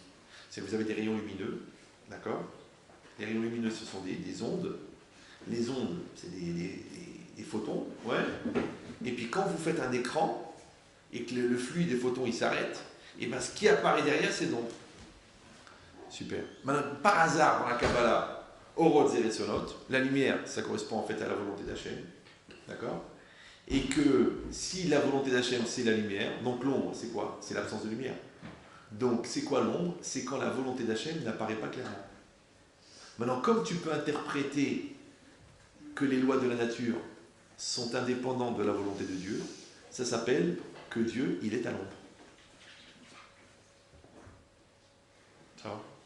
Alors que si tu dis, mais non, au contraire, les lois de la nature, ça prouve Dieu. Ça prouve. Regardez-moi, il y a 8 ou 9 ans, un rabbin en Israël, un grand rabbin, quelqu'un lui a demandé, mais quand est-ce que l'Europe, elle va payer pour ce qu'elle a fait aux Juifs? Et comment elle va payer? On ne voit pas qu'ils ont payé. Moi, je trouve que les Allemands, ils s'en tirent bien, hein, franchement. Tout ce qu'ils ont fait, quand même. Puis, avoir au moins 2000 ans de désert. Regarde, l'Espagne, elle a envoyé des Juifs. Depuis, Ferral, il ne reste plus rien. Martinez et Mangoulaise. Ouais. Ils n'arrivent plus ils ne remontent plus. C'est fini. Pourtant, ils avaient une bracha de malade. C'était le pays le plus riche du monde, le plus civilisé, C'était la folie. L'Espagne et le Portugal, c'était la folie. Ils ont envoyé Genre, on a enlevé la pile. Qu'est-ce qu'il a répondu, Laura? Il a dit, ils vont payer par l'eau. C'est bizarre. Vous écoutez tous les jours, inondation, la rivière est sortie, le truc. Tout est inondé, c'est que de l'eau. C'est bizarre. Il y aura un grand nettoyage. L'eau, c'est. Le tsunami, il ne s'est pas passé n'importe où. Il s'est passé à un endroit où il faisait très chaud. Les coins chauds de la planète. Et c'est quoi l'idée? L'idée, c'est que la nature, c'est le bras d'Hachem. Maintenant, le chien, quand tu le frappes un bâton, c'est ce qu'il fait le chien? Il mord le bâton. Mais il y a Brel. Le gars qui tient le bâton, c'est lui qu'il faut mordre. Tu ne peux pas le mordre, il est inaccessible. L'autre, le contraire. L'ombre du bâton, déjà, il réagit. Il voit le bâton, il voit l'ombre du bâton, il laisse tomber. C'est bon. C'est pour ça que toutes les civilisations, elles ont disparu. C'est vrai. Où ils sont les Romains, les Mésopotamiens, les Crétois. Qu'est-ce qui reste des Crétois? Qu'est-ce qui reste des Macédoniens? Vous lisez l'histoire de l'Antiquité, moi je lisais ces trucs-là. La Macédoine, c'est un pays incroyable. Qu'est-ce qui reste de la Macédoine? Une salade.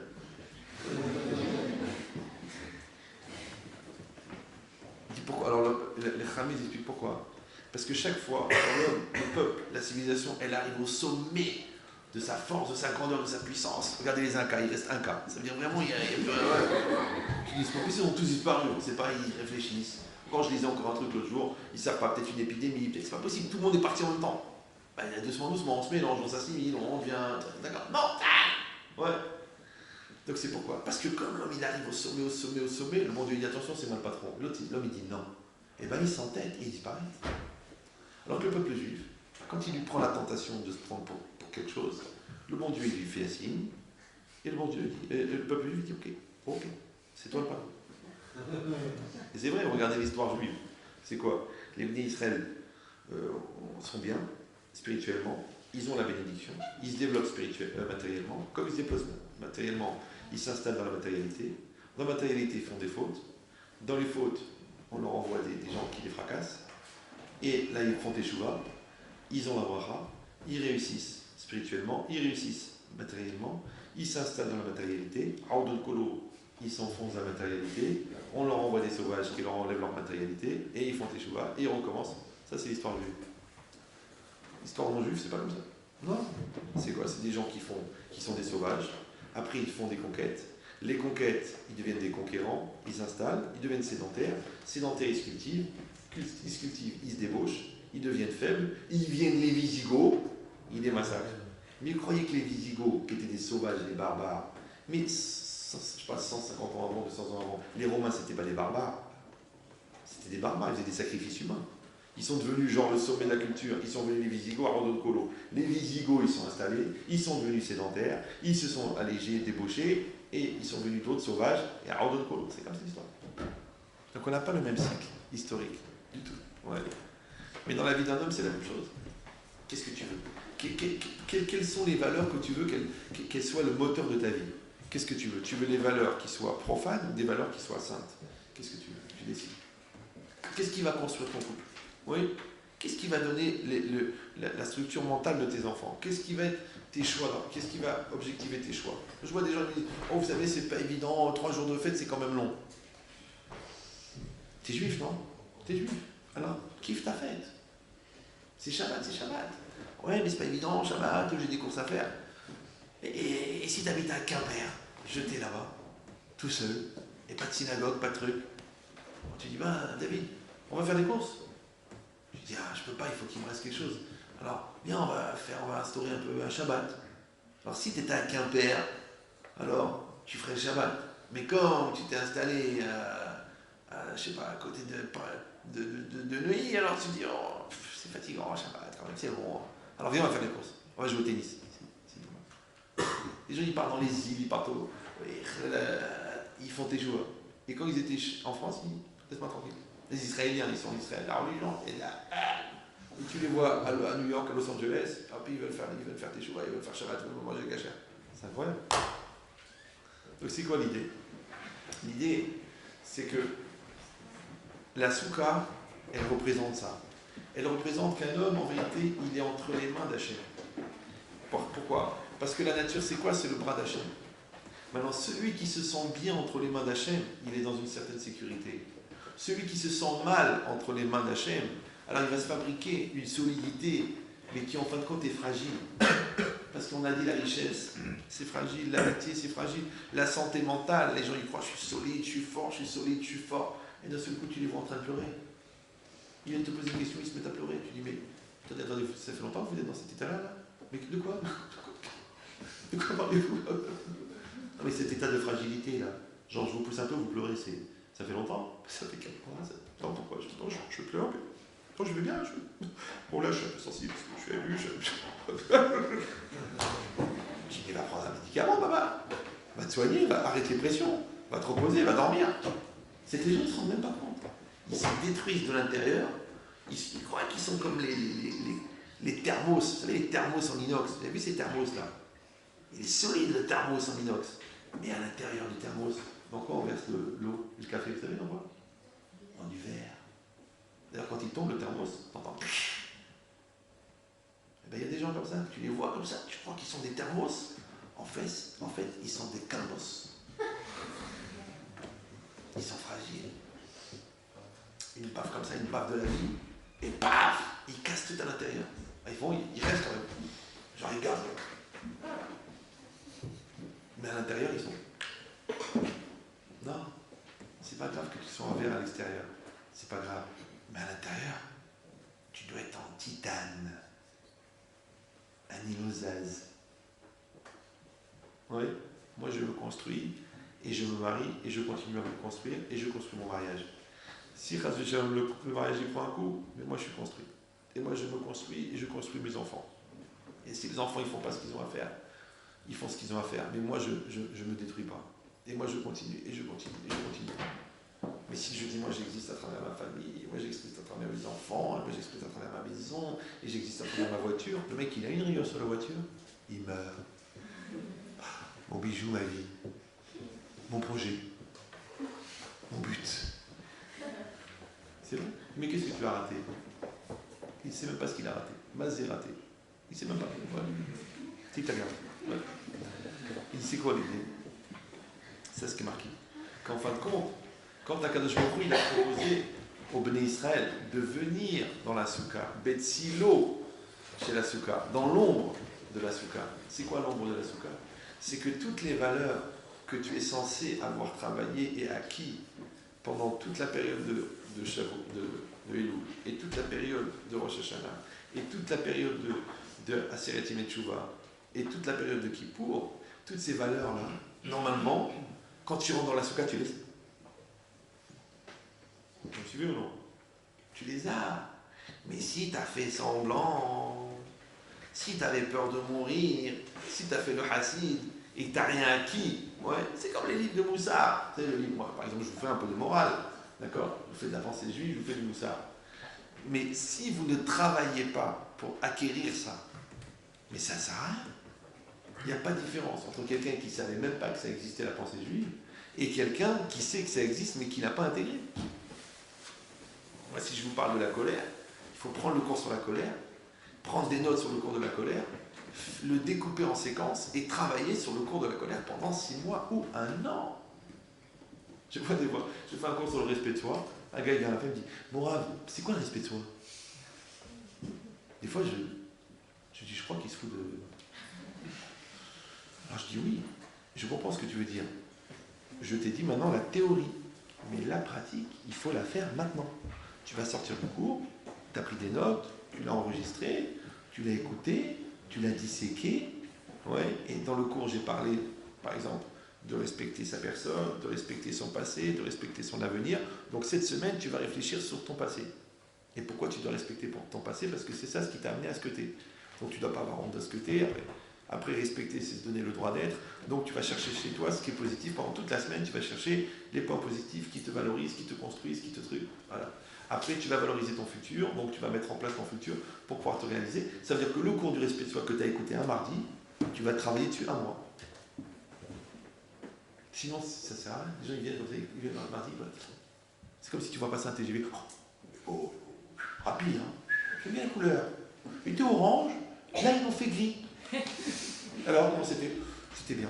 Et les gens qui sont dans le TGV, oh bah non, ils passent à 300 à l'heure, j'en sais rien. Mais de quoi ils parlent, les gens dans le TGV? Oh bah non, mais quand je ne peux pas entendre ce qu'ils disent dans le TGV. Bon, moi, je ne vous demande pas d'écouter ce que je dis, moi. Moi, je vous demande de comprendre ce que je veux dire. Mais ce que je veux dire, je ne l'ai pas dit. Je l'ai voulu. Alors, quand vous allez travailler, si vous voulez devenir des élèves, ce n'est pas des gens qui viennent au cours. Parce que les meubles, ils sont là aussi. Des élèves, c'est des gens qui vont travailler sur les notions pour s'en imprégner et pour devenir en fonction de ce qu'ils ont appris. C'est que si à la fin de l'année, tu n'as pas développé ton respect de toi-même, ta capacité à gérer tes émotions, ta relation avec Hachem, ton vécu dans la réalité d'Hachem, tu as perdu ton temps. C'est dommage. Ça sert à rien. Bon, c'est mieux que rien, plutôt que d'aller au cinéma ou en boîte de nuit, c'est mieux que rien. Au contraire, ça va te créer des complexes, des stress, parce que tu vas dire, moi je sais que c'est pas bien ce que je fais, mais je continue à le faire.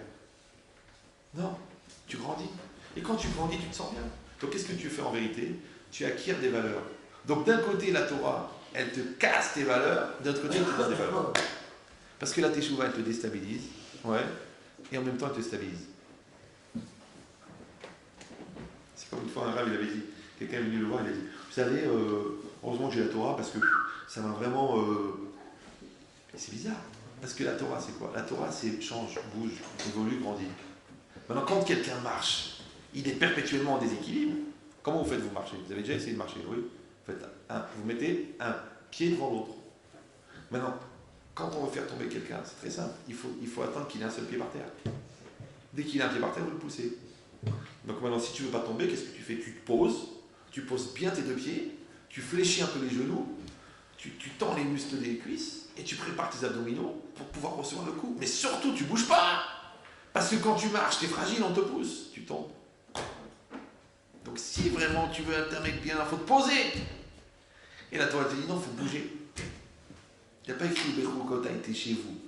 Il n'y a pas écrit et dans mes lois vous vous installerez. Il y a marqué Ubechokota était les roues. Dans mes lois vous irez. C'est-à-dire que l'homme, il est condamné au mouvement. Vous êtes obligé de grandir. Vous êtes obligé d'évoluer.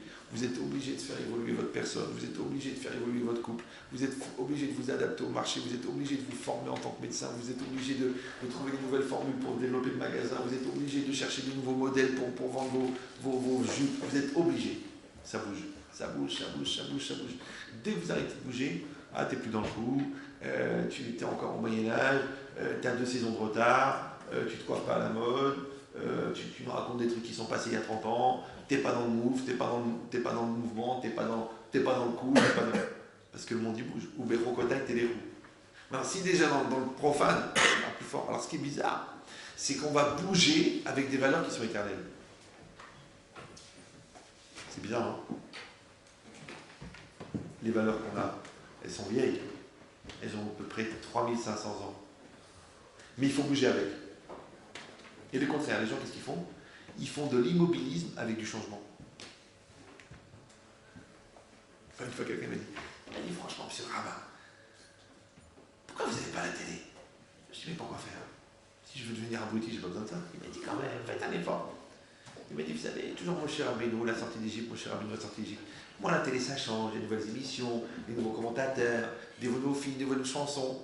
Je dis, écoutez, moi, je ne sais pas. Je dis, écoutez, moi, je vous fais une petite remarque statistique. Les gens qui regardent la télé elle change tout le temps, mais eux ils ne changent jamais. Les gens qui étudient la Torah, la Torah est toujours la même, mais eux ils changent.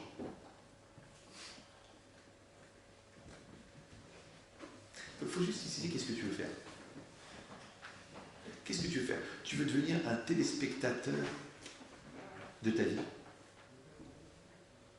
Tu veux continuer à envier les acteurs alors que tu aurais dû être acteur de ta vie, tu veux envier les acteurs. Parce qu'ils vivent quelque chose de fort, alors que tu sais qu'ils font semblant. Tu crois que la fille des feux de l'amour, elle est vraiment amoureuse? Ça se voit qu'elle est amoureuse. Quand elle le regarde, tu vois qu'elle est amoureuse.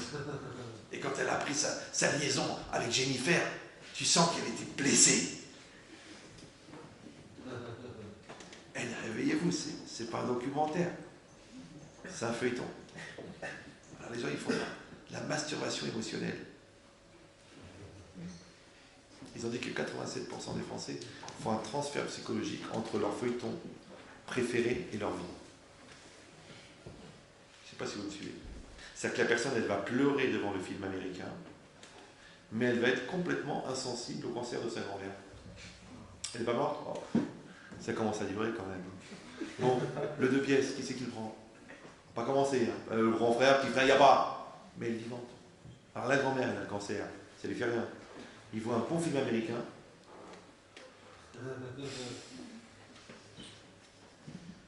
Tu vois ça? Franchement, c'est toujours les meilleurs qui partent. Hein. Franchement, l'autre, il avait tout pour réussir. Une histoire. Tu sais quoi? Là, je suis pas bien. Faut que je prenne un peu de recul parce que là, ce film-là, franchement, c'est un événement, c'est une émotion, et c'est juste un film. Elle va très bien, elle habite à Beverly Hills, elle court, elle est là-bas, à Malibu, elle court, elle va bien. Elle n'est pas morte, hein. Non, mais j'ai vu dans le film, elle est morte. Non, mais on la voit avec le... Mais non, c'est bien, c'est le maquillage. Et ta grand-mère, elle vieillit vraiment, va la voir. Eh non, c'est du chichi, genre, venez me voir, je vous vois jamais, un jour je vais mourir. En plus, elle nous fait du chantage émotionnel, qu'elle crève.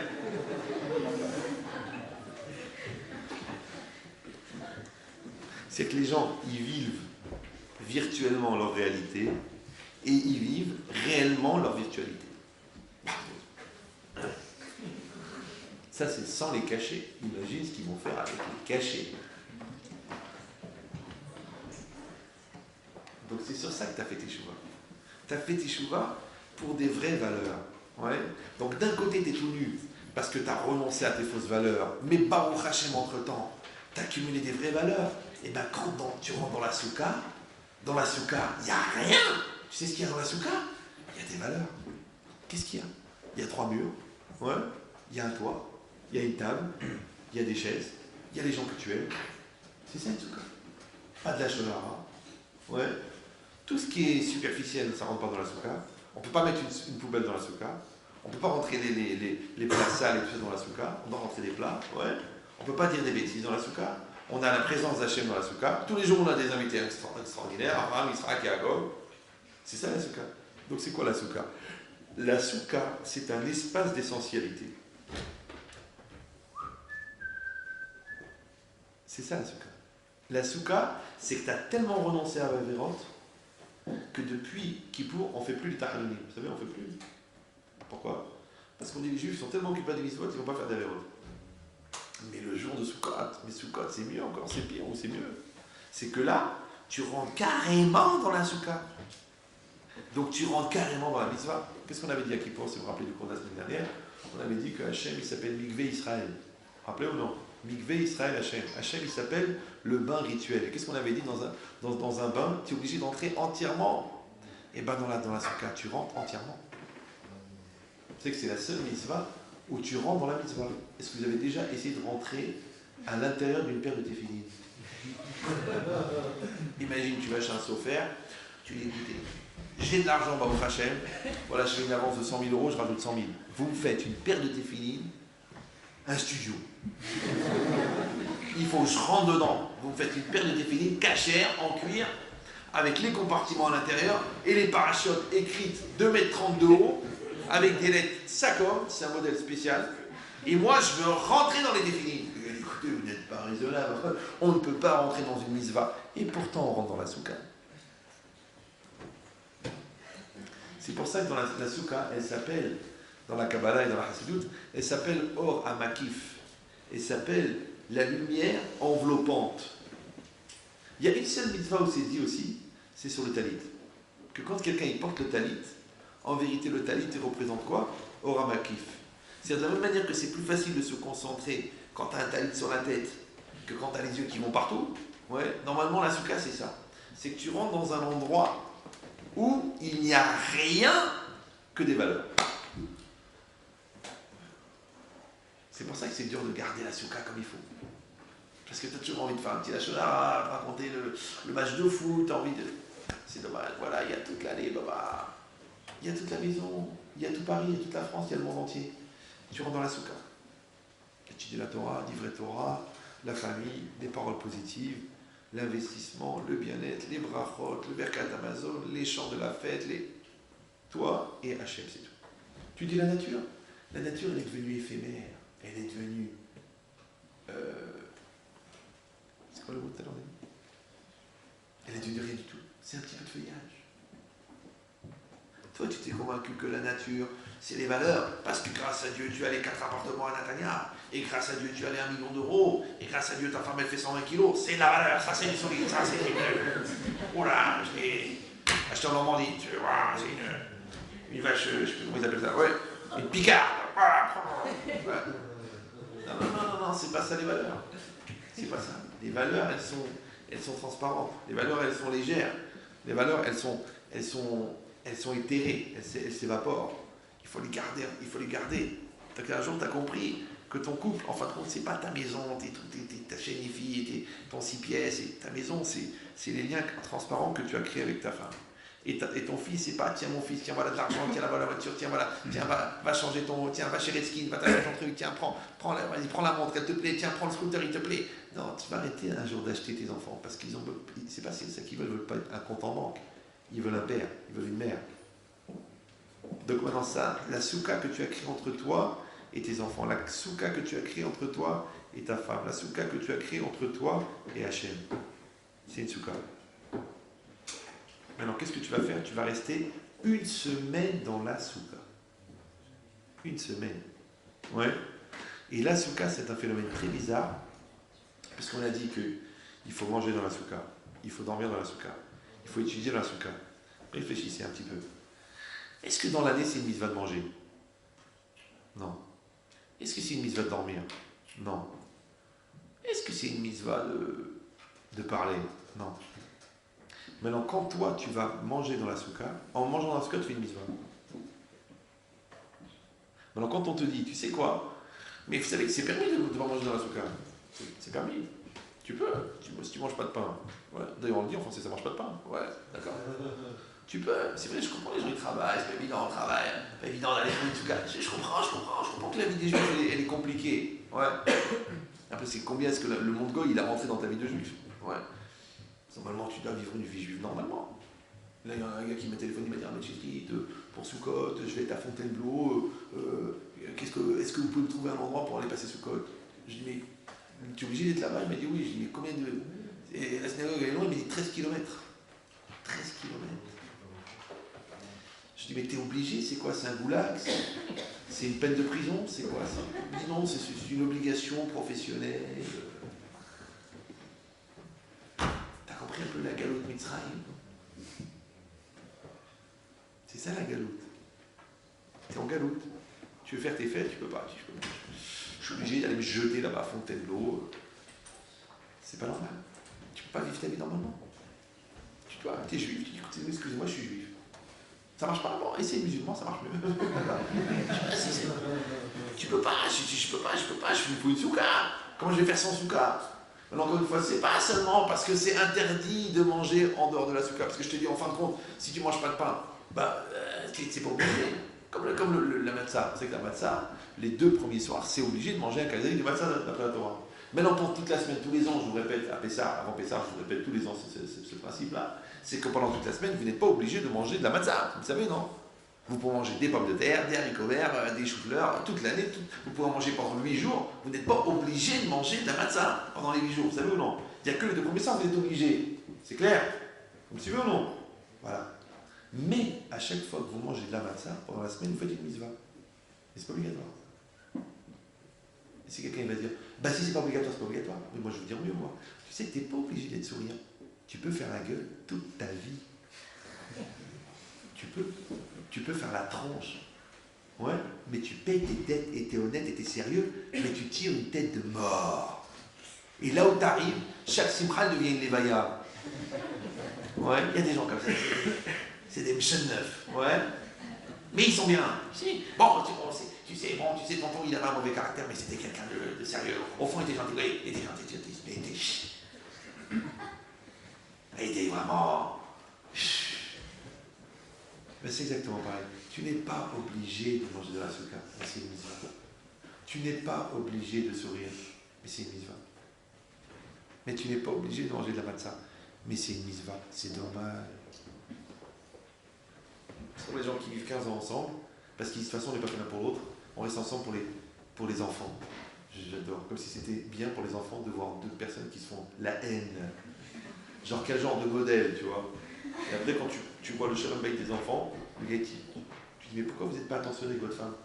Écoutez, j'ai jamais vu dire à mon père je t'aime, jamais vu faire un bisou, jamais vu faire un câlin. Je pensais que c'était ça le modèle. En fait le père il a jamais aimé la mère. Jamais. Il est sûr qu'il s'est bourré, qu'il s'est trompé de sortie sur l'autoroute au démarrage. Et après, il a dit, bon, bah, chez nous, on n'a pas l'habitude de laisser une femme enceinte. Alors, on va les élever dans la mort. Mais puisque déjà tu restes, c'est pas que tu as pris une heure de colle parce que tu n'as pas travaillé en maths, c'est que tu as pris 15 ans de colle. Alors, si déjà tu as pris 15 ans de colle, au lieu d'espérer que tu vas réussir à aimer la personne qui est en face de toi, tu ferais mieux d'essayer de l'apprendre à l'aimer telle qu'elle est, au lieu d'espérer d'attendre qu'elle devienne la personne que tu pourrais aimer.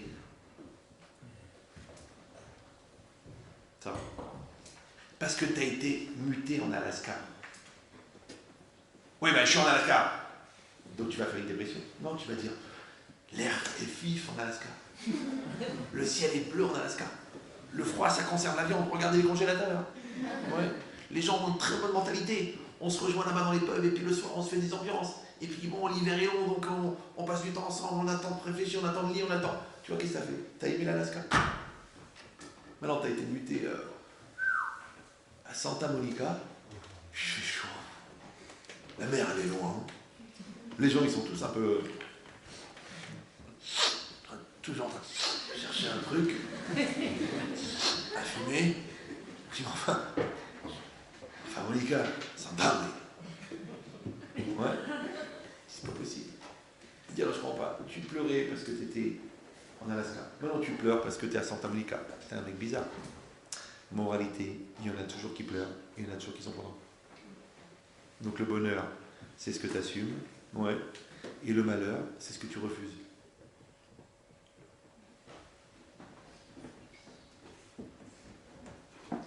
C'est facile. Ici, c'est pareil. La Torah t'a dit, mais enfin, mon fils, tout ce que tu as parlé pendant Elul, et tout ce que tu as parlé pendant Rosh Hashanah, et tout ce que tu as parlé pendant la Seret Yom Teshuvah, mais t'es blindé. Tu pars avec des armes de folie. Donc t'es pas tout nu, t'es pas jeté. Tu pars avec tes valeurs. Donc quand tu rentres dans la soukha, t'es bien. Qu'est-ce qui te manque? Qu'est-ce qui te manque? Je comprends pas. Toutes tes dépendances, tous tes stress, toutes tes angoisses, tu les as laissées dehors. Ton lycéen, tu les laisses dehors. Ton lachara, tu les laisses dehors. Tes problèmes de ce niveau, tu les as laissés dehors. T'es bien avec Hachem, t'es bien avec lui. D'accord? T'as une baraque fragile et des valeurs solides. T'es tranquille. Tu la sens pas la protection. T'es bien.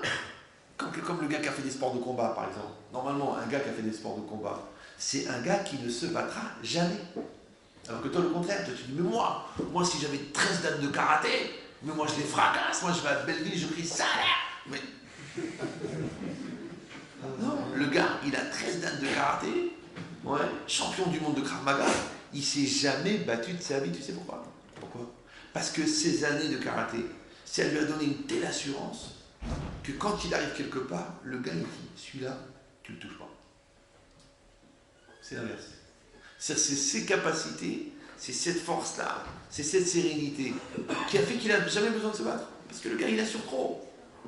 Il est trop fort. Vous vous rappelez l'histoire du gars qui rentre dans une école de karaté, qui s'est endormi, vous la reconnaissez? Non? Il n'y a pas les roues blancs?